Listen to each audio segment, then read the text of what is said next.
दुनिया में एक खतरनाक हॉस्पिटल है। इस हॉस्पिटल के पेशेंट्स की जान को खतरा है, स्पेशली दिन में 1 बजे से 4 बजे के बीच। इस समय के दौरान यहाँ के पेशेंट्स को एनेस्थेसिया का जानलेवा हाई डोज मिलने का खतरा है। इस समय के दौरान हो सकता है कि यहाँ के हेल्थ वर्कर्स पेशेंट्स को ट्रीट करने से पहले अपने हाथों को अच्छे से सैनिटाइज नहीं करते हों, और इसी समय के दौरान यहाँ पर जांच करवाने आए पेशेंट्स की बीमारी भी डिटेक्ट नहीं होने के चांसेस होते हैं। अगर आप एक पेशेंट होते तो आप शायद इस हॉस्पिटल में कभी नहीं जाना चाहते, बल्कि आप सब लोगों को इस हॉस्पिटल से दूर रहने की सलाह देते। जिस हॉस्पिटल की मैं बात कर रहा हूँ वो आपके ही शहर में है।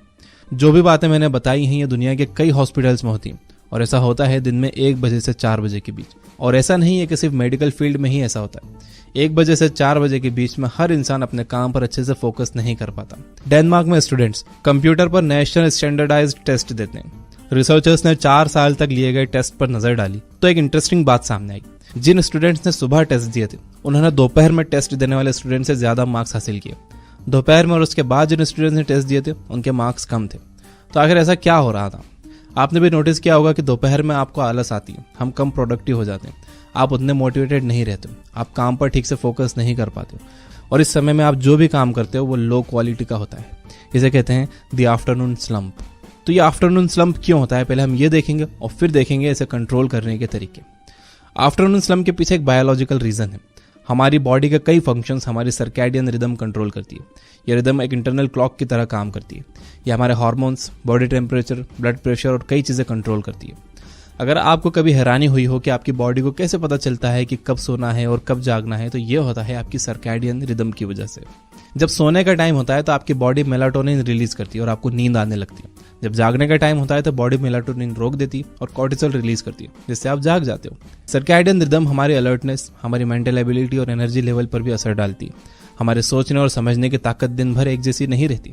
दिन के कुछ हिस्से में हम ज्यादा स्मार्ट और एनर्जेटिक रहते हैं, जबकि कुछ हिस्से में इसके बिल्कुल अपोजिट रहते हैं। फॉर एग्जाम्पल, रात को खास तौर पर 2 बजे से 4 बजे तक हमारी अलर्टनेस और एनर्जी लेवल काफी गिर जाता है, लेकिन हम ये चीज नोटिस नहीं करते क्योंकि हम में से ज्यादातर लोग इस टाइम सो रहे होते हैं। लेकिन जब सुबह हम जागते हैं तो हमारी एनर्जी और अलर्टनेस धीरे धीरे तब तक बढ़ती है जब तक कि वो अपने पीक तक ना पहुंच जाए, और वो सुबह के समय के खत्म होने से पहले पीक पर पहुंच जाती है। इस समय हमारे सोचने समझने की ताकत काफी अच्छी रहती है, और फिर ये दोपहर में गिरना शुरू होती है, जिसे आफ्टरनून स्लंप कहते हैं।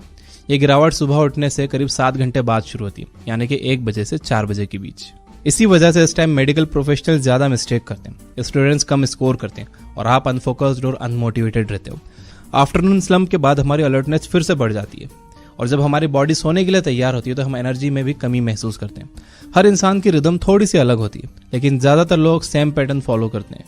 अगर मैं यहाँ 24 आवर का ग्राफ बनाऊं तो ये कुछ ऐसा दिखेगा।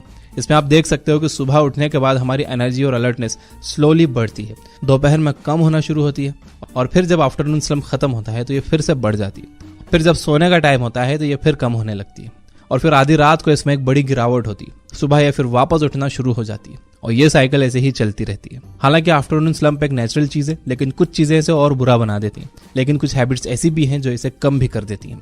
पहले देखते हैं कि वो कौन सी बातें हैं जो इसे और बुरा बना देती हैं। उनमें से एक है लैक ऑफ स्लीप, यानी कि नींद की कमी। जब आपकी नींद पूरी नहीं होती है तो आपकी मेंटल अलर्टनेस काफी कम हो जाती है, स्पेशली आफ्टरनून स्लंप के दौरान। लेकिन अगर आप रेगुलरली अपनी नींद अच्छे से पूरी कर रहे हो तो आफ्टरनून स्लंप उतना इंटेंस नहीं होता। कई लोग ज्यादा काम करने के लिए कम सोते हैं। उन्हें लगता है कि वो ज्यादा जाग रहे हैं तो ज्यादा काम पूरे कर लेंगे। वो लोग ये रियलाइज नहीं करते कि जब वो जबरदस्ती जाग कर काम करते हैं तो वो अपनी पूरी एनर्जी के साथ काम नहीं कर पाते, और उन्हें फोकस करने में भी परेशानी होती है। इसकी वजह से उन्हें ज्यादा देर तक काम करना पड़ता है। जबकि जो लोग पूरी नींद लेते हैं, हो सकता है कि उनके पास दिन में कम टाइम हो, लेकिन उनके पास ज्यादा एनर्जी होती है और वो अच्छी तरह फोकस कर पाते हैं। इसकी वजह से उन्हें बेटर रिजल्ट्स मिलते हैं। तो आपके मेंटल और फिजिकल परफॉर्मेंस के लिए हाई क्वालिटी नींद बहुत जरूरी है। 7 से 9 घंटे की नींद को बहुत अच्छा कहा जाता है। बेस्ट तो यह है कि आप सोने से पहले अलार्म ना लगाओ, आपकी बॉडी नेचुरली जागे, ना कि फोर्सफुली। ऐसी नींद बेस्ट है। दूसरी चीज जो आफ्टरनून स्लंप को बढ़ा देती है वो है आपका भारी भरकम लंच। हेवी लंच करने से हमारे पेट का वर्कलोड बढ़ जाता है, डाइजेशन में ज्यादा एनर्जी खर्च होती है। अगर लंच में कार्ब्स हैं जैसे कि शुगर से कुछ समय के लिए आपका ब्लड ग्लूकोज लेवल बढ़ जाता है, जिससे टेम्पररी एनर्जी मिलती है। लेकिन जैसे ही वो वापस नॉर्मल होता है आप थके थके से फील करते हो, आपको नींद आने लगती है। आफ्टरनून स्लंप और ज्यादा बुरा हो जाता है। इसे अवॉइड करने के लिए हेवी लंच अवॉइड करना चाहिए, खासतौर पर मीठा अवॉइड करना चाहिए। हेवी लंच के बजाय छोटे छोटे टुकड़ों में खाना खाओ। सिर्फ कार्ब्स मत लो, अलग अलग न्यूट्रिएंट्स लो, जैसे कि प्रोटीन, फैट, फाइबर। मैंने जो डेनमार्क में स्टूडेंट्स के टेस्ट के बारे में बताया, तो उसके बारे में कई लोग ये सोच सकते हैं कि जब सुबह रिजल्ट्स अच्छे आते हैं तो फिर सारे स्टूडेंट्स के टेस्ट सुबह में ही ले लेना चाहिए। लेकिन रिसर्चर्स ने कुछ और भी पता किया था। दोपहर में टेस्ट देने वाले जो स्टूडेंट्स टेस्ट के बीच में 15-20 मिनट्स का ब्रेक लेकर रिलैक्स करते हैं, चलते फिरते हैं, खाते पीते हैं, गपशप करते हैं, उनके मार्क्स कम नहीं हुए थे, बल्कि उनके मार्क्स बढ़ गए थे, हालांकि उन्होंने दोपहर में टेस्ट दिए थे। हमारे पास ब्रेक लेने को अच्छा नहीं समझा जाता। लोग ब्रेक लेने वाले को आलसी कहते हैं, बल्कि हम खुद को ही आलसी समझते हैं, क्योंकि ज्यादातर लोग समझते हैं कि ज्यादा काम करने के लिए कंटिन्यूअस काम करना चाहिए।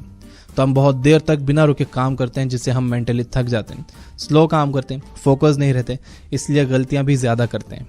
आपने भी ये नोटिस किया होगा कि जब आप अपने काम पर फोकस करने की कोशिश करते हो तो आपका माइंड कहीं और घूम फिर रहा होता है, कुछ और ही सोच रहा होता है। ब्रेक लेने को हम बहुत गिरा कर देखते हैं। अगर हम आफ्टरनून स्लंप में ब्रेक लें तो ये हमारी प्रोडक्टिविटी बढ़ा सकता है। जब आप काम से ब्रेक लो तो उसमें 4 चीजें शामिल होने चाहिए। Number 1, detachment.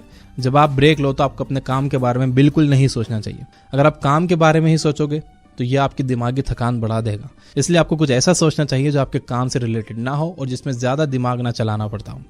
Number 2, movement. चलने फिरने से आपकी एनर्जी बढ़ेगी, फोकस तेज होगा और थकान वाली फीलिंग भी कम हो जाएगी। एक स्टडी से पता चला है कि काम के दौरान हर घंटे 5 मिनट की वॉक एक साथ 30 मिनट की वॉक से बेहतर होती है। तो अगर आपके पास ऑप्शन हो तो चलने फिरने के शॉर्ट ब्रेक्स लो, अगर नहीं तो 30 मिनट की वॉक बैठे रहने से तो बहुत अच्छी है। Number 3, go outside. अगर आप बाहर जाकर शॉर्ट वॉक करोगे तो आप ज्यादा तरोताजा फील करोगे, आपको सनलाइट भी मिलेगी और आप अपने काम से फिजिकली डिटैच भी हो जाओगे। जहां काम करते हो वहीं वॉक करोगे तो दिमाग में काम ही चलता रहेगा, जिससे ब्रेक लेने का फायदा नहीं मिलेगा। Number 4, company. खुद को रिचार्ज करने का एक बहुत अच्छा तरीका यह है कि आप ऐसे लोगों के साथ टाइम बिताओ जिन्हें आप पसंद करते हो। लेकिन अगर आपका काम ही दूसरों लोगों से बात करना है तो अकेले टाइम बिताना बेटर है। तो अगर इन चारों बातों को मिलाया जाए तो एक बढ़िया ब्रेक लेने के लिए आपको बाहर जाकर एक दोस्त के साथ वॉक करना चाहिए और इस दौरान आपको काम के बारे में डिस्कस नहीं करना चाहिए, कुछ और बातें करो। बाहर नहीं जा सकते हो तो टेरेस पर चले जाओ, वो ऑप्शन भी बहुत अच्छा है। इन सब के अलावा एक और तरीका है आफ्टरनून स्लंप में खुद को रिचार्ज करने का, वो है पावर नैप। एक झपकी लेना बहुत बेनिफिशियल है अलर्टनेस बढ़ाने के लिए। एक 5 मिनट की झपकी का कोई असर नहीं होता, लेकिन हमारे ब्रेन को रिफ्रेश करने के लिए 10 से 20 मिनट की एक झपकी बहुत असरदार होती है। कई लोग झपकी लेने के बाद और थका हुआ महसूस करते हैं क्योंकि वो एक बड़ी मिस्टेक कर देते हैं। 20 मिनट से ज्यादा अगर आप झपकी ले रहे हो तो आपका ब्रेन गहरी नींद में चले जाएगा। फिर जब आपकी नींद खुलेगी तो आप सुस्त फील करोगे, आपका सोने का मन होगा, जैसा कि आप सुबह उठने पर फील करते हो। इसे स्लीप इनर्शिया कहते हैं। स्लीप इनर्शिया पर आप मेरी एक डिटेल वीडियो देख सकते हो आई बटन पर क्लिक करके। तो आपको ज्यादा देर तक झपकी नहीं लेना है, अपनी पावर नैप्स को शॉर्ट रखो। आपको सोना नहीं है, याद रखो कि झपकी लेना और सोना अलग अलग बात है। झपकी लेना मतलब ऊँघना है। ये एक रिलैक्सिंग मेडिटेशन के जैसा है, जहां आप अपनी आंखें बंद करते हो और अपने माइंड को 15 मिनट्स के लिए काम से अलग कर लेते हो। सब लोगों के पास ये करने का ऑप्शन नहीं होगा, हो सकता है कि आपका ऑफिस ये अलाउ नहीं करता हो। अगर ऐसा है तो आपको आफ्टरनून स्लंप के दौरान ज्यादा कंसंट्रेशन वाले काम अवॉइड करना चाहिए। इस दौरान ऐसे काम करने की कोशिश करो जिनसे आप फैमिलियर हो, जो ज्यादा इंपॉर्टेंट नहीं है, यानी कि आसान काम। आपको सबसे इंपॉर्टेंट और मुश्किल काम आफ्टरनून स्लंप से पहले या फिर बाद में करने चाहिए, क्योंकि इस समय आपके सोचने समझने की ताकत, आपके अलर्टनेस उसके पीक पर होती है और आप अच्छा काम कर पाते हो। तो मुझे उम्मीद है कि आपको इस तरह समझ आ गया होगा कि आफ्टरनून स्लंप क्या होता है और आप कैसे इसे कम कर सकते हैं। अगर आपको वीडियो हेल्पफुल लगा हो तो लाइक जरूर कर देना। ये बातें मैंने आपको डैन पिंक